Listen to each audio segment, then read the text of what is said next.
Sveiki, aš Čipolina, stebuklinga Čipolina. Vakar Seime buvo pasveikinti mūsų malačius jaunimas, Europos čempionas.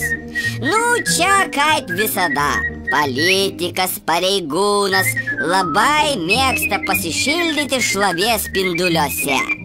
Nu gerai, pasveikina, pabučiavo, kalbą pasakė.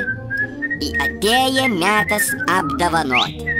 Nu, galvojau, kad duos pinigų, litukų mūsų jaunimas. Bet kur tau? Davė atminimą medalis.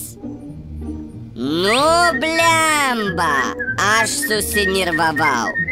Gi medalis jau gavo, ir ne bet kokis, a auksinis. Kam dar vieną atminimą tipą? Nu, maždaug jūs jauni, jum nepriklauso pinigas. Duokit nors Akropolis čekis, nors Tililato bilituką laimingą, kur galima golfas laimėti. A dabar medalis, atminimas. Iš ko? Iš vidaus reikalų ministeriaus. Kaip nusikaltimas.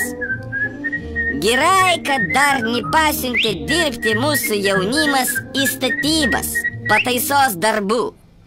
Nu, kaip Šiaurės Korėjos treneris, Kim Jong-unas.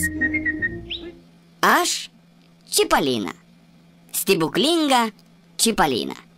Iki.